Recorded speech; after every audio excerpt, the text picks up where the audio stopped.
எல்லாரும் நல்லா இருக்கீங்களா? வாங்க நம்ம இன்னைக்கு காலிஃப்ளவர் பராத்தா, அதாவது கோபி பராத்தான்னு கூட அத சொல்லுவாங்க. எப்படி பண்றதுன்னு பார்க்கலாம். நான் ஒரு பெரிய காலிஃப்ளவர வந்து இந்த மாரி கொதிக்கிற தண்ணீல ஒரு 5 நிமிஷம் போட்டு வச்சிருக்கேங்க. பொதுவாவே வந்து காலிஃப்ளவர் 65 அந்த மாரி பண்ணும்போது நம்ம வந்து இந்த எதலோட இடத்துக்கு பிச்சு பண்ணுவோம்.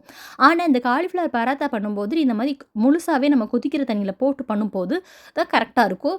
இப்போ ஒரு 5 நிமிஷம் இத அப்படியே விட்டதா, தண்ணி எல்லாத்தையுமே வடிகட்டி வடிச்சுட்டு, கேரட் துருவுறல வச்சு இந்த காலிஃப்ளவர வந்து துருவி எடுத்துக்கிறலாங்க. நான் இது ஃபுல்லையுமே சேர்க்க போறது கிடையாது. இதில 3/4 பகுதிய மட்டும் சேர்த்துட்டு மிச்சம் தான் வச்சுக்க போறேன்.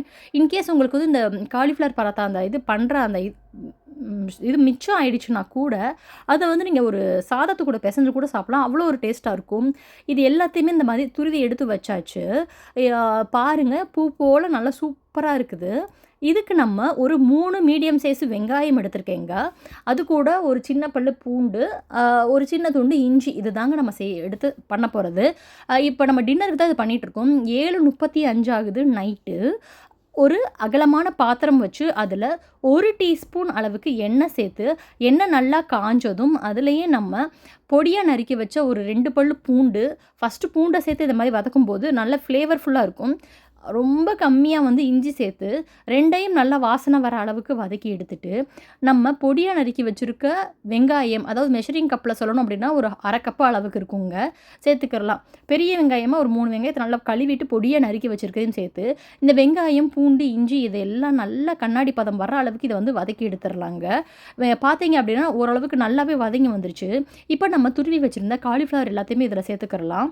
காலிஃப்ளவர் எல்லாத்தையுமே சேர்த்துட்டு, மறுபடியும் இத வந்து இந்த வெங்காயத்தோட நல்லா மிக்ஸ் பண்ணி விட்டுட்டு, காரம் பார்த்தீங்க அப்படின்னா, ரொம்ப கம்மியா தாங்க நம்ம இதுக்கு சேர்க்கணும். அதிக அளவு காரம் சேர்த்தோம் அப்படின்னா, கட்டாயமா வந்து சாப்பிடவே முடியாது. அதனால ரொம்ப மினிமலைஸ் வந்து ஸ்பைசஸ் வந்து இதில வந்து சேர்த்துக்கிறலாங்க. நல்லா இத வந்து இந்த மாரி மிக்ஸ் பண்ணி விட்டுட்டு, ஒரு 2 நிமிஷம் மட்டும் அப்படியே மூடி போட்டு நம்ம வந்து ஒரு 5 நிமிஷம் அப்படியே விட்டுடுவோங்க. விட்டோம் அப்படின்னா, காலிஃப்ளவர்லேருந்து தண்ணியெல்லாம் வந்து எவாப்ரேட் ஆயி வெளியில வந்துரும். இப்ப நம்ம காரத்துக்கு ஒரு 1/2 டீஸ்பூன் அளவுக்கு மிளகாய் தூள் சேர்த்துக்கிறோம். அது கூட நம்ம ஒரு 1/2 டீஸ்பூன் அளவுக்கு சீரகத்தூள், ஒரு 1/2 டீஸ்பூன் அளவுக்கு கறி மசால் தூள் சேர்த்துக்கிறேன். நீங்க வந்து இது கூட கரம் மசாலா இருந்தாலும் சேர்த்துக்கலாம். சேர்த்துட்டு இது எல்லாத்தையும் பார்த்தீங்க அப்படின்னா மிக்ஸ் பண்ண போறோம். ஒரு 1/2 டீஸ்பூன் அளவுக்கு உப்பு. தேவைப்பட்டுச்சு அப்படின்னா, நீங்க இது கூட ஒரு 1/2 டீஸ்பூன் மஞ்சத்தூளும் சேர்த்துக்கோங்க. ஒரு 2 நிமிஷம் நம்ம இத வந்து வதக்கி எடுத்துக்கிறலாம். காரம் வந்து ரொம்ப அதிகமா வந்து சேர்க்க வேணாம். இந்த காரமே நம்மளுக்கு பார்த்தீங்கன்னா கரெக்ட்டா இருக்குங்க. நல்லா ஒரு 5 நிமிஷம் விட்டோம் அப்படின்னா, தண்ணி எல்லாமே நல்லா இதாகி வந்துரும். இப்போ நம்ம இத வந்து சிம்ல வச்சு இது பண்ணிக்கோங்க. இல்லன்னா கரிஞ்சு போறதுக்கு வாய்ப்பு இருக்கு. நான் வந்து ஸ்ப்ரிங் ஆனியன் சேர்த்துக்கிறேன். இதுக்கு பதிலா நீங்க வந்து மல்லி இலை இருந்துச்சு அப்படின்னா, கழுவிட்டு நல்லா கை நிறைய பொடிசா நறுக்கிட்டு இதோட சேர்த்துக்கோங்க. மறுபடியும் பார்த்தீங்க அப்படின்னா, நான் வதக்கி எடுத்துடலாம். தண்ணி எதுவுமே கொஞ்சம் கூட கிடையாது. இப்ப நம்ம அடுப்ப வந்து ஆஃப் பண்ணிட்டு, ஒரு 1/2 டீஸ்பூன் அளவுக்கு நான் இதில வந்து லெமன் ஜூஸ் சேர்த்துக்கிறேன். ஆப்ஷனல் வேணும்னா சேர்த்துக்கிறலாம். ஏன்னா, எனக்கு வந்து பார்த்தீங்க அப்படின்னா, கொஞ்சம் இது வந்து காரம், புளிப்போட இருந்தா சாப்பிடுறதுக்கு வந்து நல்லாயிருக்கும். அவ்வளோதான். இது வந்து நல்லா கம்ப்ளீட்டா ஆற விட்டுறலாங்க. ஆறுனதுக்கப்புறம் நம்ம பண்ணலாம். இது ஆறுறதுக்குள்ள நம்ம மாவு ரெடி பண்ணி வச்சுரலாங்க. நான் இன்னைக்கு பார்த்தீங்க அப்படின்னா, மெஷரிங் கப்ல 2 கப் அளவுக்கு கோதுமை மாவு எடுத்திருக்கேன். இது வந்து ஒரு 4 பேர் கிட்டக்க தாராளமா சாப்பிடலாம். இந்த கோதுமை மாவோட நம்ம ஒரு 1/2 டீஸ்பூன் அளவுக்கு உப்பு சேர்த்துக்கிறலாம். ஒரு 1/2 டீஸ்பூன் வந்து நம்ம கைட்ட வந்து நல்லா இந்த மாதிரி வந்து கசக்கிட்டு நம்ம வந்து ஓமம் சேர்த்துக்கிறலாம். பொதுவாவே வந்து சப்பாத்தில ஓமம் சேர்த்து பண்ணும்போது, ரொம்ப சப்பாத்தி வந்து வாசனையா இருக்கும். அது மட்டும் இல்லாம ஓமம் சேர்க்கும்போது பார்த்தீங்க அப்படின்னா, அஜீரண கோளாறு இருந்தாலுமே அது வந்து சரி பண்ணிருங்க.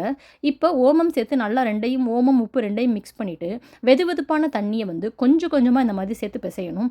எப்போதுமே நம்ம சப்பாத்தி பிசையும்போது, குளிர்ந்த தண்ணி சேர்க்கிறத விட, சூடான தண்ணி சேர்க்கும்போது, சப்பாத்தி வந்து நல்லா சாஃப்ட்டா கிடைக்கும். அதேபோல தண்ணியும் பார்த்தீங்க அப்படின்னா, டொபுக்கடின்னு ஃபுல்லையுமே ஊத்தக்கூடாது. கொஞ்சம் கொஞ்சமா, கொஞ்சம் கொஞ்சமா ஊத்தி பிசையும்போது கரெக்ட்டான பதத்துக்கு வரும். பார்த்தீங்க அப்படின்னா, ரொம்ப டைட்டாவும் இருக்கக்கூடாது. அதுக்குன்னு ரொம்ப லூஸாவும் இருக்கக்கூடாது. 2க்கும் நடுவுல வந்து இந்த மாதிரி பெசஞ்சுட்டு, நல்லா மறுபடியும் கைட்ட வந்து இந்த மாரி மசாஜ் பண்ணி வச்சுரணும் நம்ம சப்பாத்தி மாவ. தேவைப்பட்டுச்சு அப்படின்னா, 1 டீஸ்பூன் எண்ணெய் சேர்த்து நம்ம காயாம இருக்கிறதுக்கு விட்டுறலாம். ரொம்ப சாஃப்ட்டா இருக்கு சப்பாத்தி இப்பயே பார்க்கறதுக்கு. ஒரு 5 நிமிஷம் மட்டும் இத மூடி போட்டு மூடி வச்சிரலாம். 5 நிமிஷம் கழிச்சு நம்ம ஓப்பன் பண்ணோம் அப்படின்னா, சூப்பரா இருக்குங்க சப்பாத்தி மாவு. இந்த சைடுல நம்ம காலிஃப்ளவர் அந்த இதுவும் வந்து நல்லா ஆறி ரெடியா இருக்குதுங்க. நம்ம சப்பாத்தி கட்டை இருந்துக்கும் இல்லைங்களா, அதில வந்து நம்ம எப்போதும் பிசையிற அந்த மாவை விட பார்த்தீங்க அப்படின்னா, கொஞ்சம் கூட மாவு எடுத்து கைட்ட வந்து உருட்டி எடுத்துக்கிறலாம். இங்கே பாருங்க சூப்பரா ஆறி ரெடி ஆயிடுச்சு. நான் வந்து பார்த்தீங்க அப்படின்னா, இங்கே ஒரு சொட்டு கூட காத்து வராது. ஃபேனுக்கு அடியில வச்சு காய வச்சுட்டேங்க. இந்த அளவுக்கு மாவு எடுத்துட்டு, ஒரு சின்ன கிண்ணத்துல வந்து மேல் மாவு வந்து ரெடியா வச்சுட்டு, அந்த மேல் மாவ வந்து நம்ம சப்பாத்தி கட்டையில லைட்டா அந்த மாதிரி தூவிட்டு, இந்த இத வச்சு சப்பாத்தி மாவ வந்து வச்சு ஆஸ் யூசுவல் வந்து தேய்க்கணும். அந்த சப்பாத்தி தேய்க்கிறதும் பார்த்தீங்க அப்படின்னா, ரொம்ப மெல்லிசா தேய்க்கக்கூடாது. கொஞ்சம் கனமா தேய்க்கணும். அப்பதான் வந்து நம்ம உள்ள வைக்கிற ஸ்டஃபிங் வந்து வெளியில வராம இருக்குங்க. உங்களுக்கு நான் வந்து தேய்ச்சு காமிக்கிறேன். இதே போல நீங்க வந்து செஞ்சு பாருங்க. குழந்தைங்களுக்கு வந்து லஞ்ச் பாக்ஸ்க்கு இத நீங்க வந்து வச்சு குடுக்கலாம். ஏதாவது ட்ரிப்பு போறாங்க, ஸ்கூல் எக்ஸ்கர்ஷன் போறாங்க அப்படின்னா, இந்த மாதிரி நீங்க செஞ்சு குடுத்தீங்க அப்படின்னா, நல்லா விரும்பி சாப்பிடுவாங்கங்க. ஒரு 1 சப்பாத்தி அல்லது 2 சப்பாத்தி நம்மளுக்கு வந்து பயங்கர ஃபில்லிங்கா இருக்கும். நம்மளுக்கு வந்து காய்கறி குடுத்த அந்த ஒரு திருப்தியும் இருக்கும். சாப்பிட்ட வச்சோம் அப்படின்ற அந்த இன்னொரு திருப்தியும் நம்மளுக்கு கிடைக்குங்க. பார்த்தீங்க அப்படின்னா, நல்லா இத வந்து நல்லா இந்த மாரி தடிமனா வந்து இந்த மாதிரி நம்ம வந்து ரெடி பண்ணி வச்சாச்சு ரவுண்ட் ஷேப்ல. இப்ப நம்ம இந்த காலிஃப்ளவர் இருக்குது இல்லைங்களா? அந்த பூவ வந்து இது கூட சேர்த்து நம்ம வச்சுக்கலாம். நான் வந்து 2 டேபிள் ஸ்பூன் அளவுக்கு இதோட எடுத்து வச்சுட்டேங்க. எப்படி வேணா நம்ம இது பண்ணலாங்க. இத வந்து நம்ம ஒரு முக்கோண ஷேப்லயும் நம்ம வந்து ரெடி பண்ணலாம் காலிஃப்ளவர் கோபி பராத்தாவா.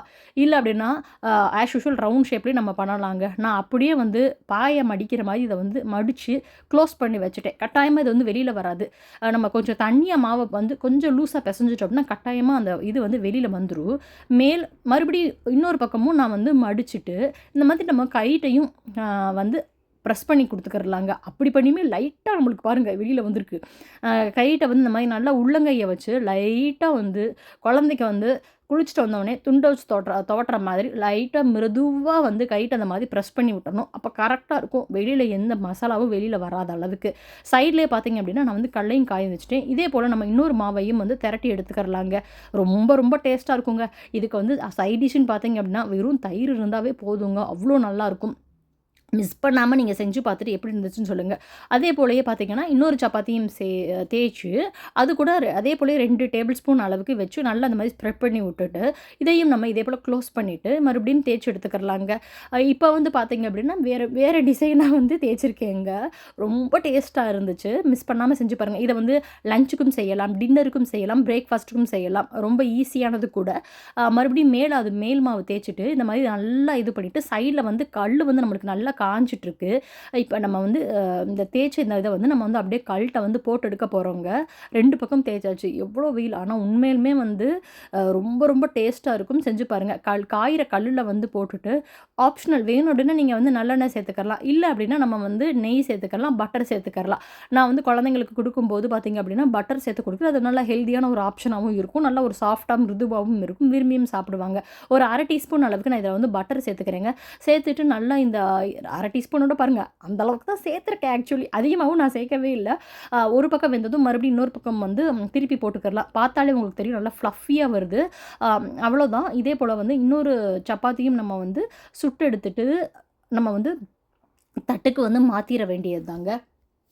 இந்த ச பராத்தாவ வந்து நம்ம சூப்பரா வந்து சாப்பிடலாம். ஆல்ரெடி நம்ம சேனல்ல இதுக்கு முன்னாடியுமே பராத்தா ரெசிபி வந்து போட்டிருப்போங்க. நீங்க வந்து பார்க்கல அப்படின்னா, கட்டாயமா பார்த்து அதையுமே ட்ரை பண்ணி பாருங்க. அவ்வளோதான் நம்ம ரெடி பண்ணியாச்சு. ரொம்ப சாஃப்ட்டா. இது கூட நம்ம வந்து தயிர் வச்சுக்கலாம். ஊறுகாய் வேணும் நீங்க வந்து சாப்பிட்டுக்கலாங்க. நான் வந்து ஊறுகாய்லாம் வச்சுக்கிறலங்க. உங்களுக்கு உள்ள வந்து ஓப்பன் பண்ணி காமிக்கிறேன். எவ்வளோ பாக்கெட் மாரி சூப்பரா இருக்கு பார்த்தீங்களா? மசாலாவோட. இத வந்து சாப்பிட்றதுக்கும் அதே போல ரொம்ப டேஸ்ட்டா இருந்துச்சு.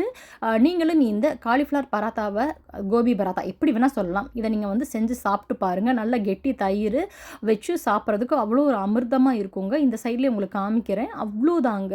ஒரு குறிப்பிட்ட நேரத்திலே நம்ம வந்து இந்த இத வந்து பிரேக்ஃபாஸ்ட் அல்லது டின்னருக்கு வந்து ரெடி பண்ணி முடிக்கலாம். ரொம்ப ஹெல்தியான அந்த பராத்தாவ நீங்களும் செஞ்சு பார்த்துட்டு எப்படி இருந்துச்சுன்ற உங்க ஃபீட்பேக்கையும் கட்டாயமா சொல்லுங்க. இதே போல நம்ம ஒரு அருமையான, இன்ட்ரஸ்டிங்கான இன்னொரு வீடியோலயும் பார்க்கலாங்க. அதுவரைக்கும் நன்றி, வணக்கம், டாடா, பாய்.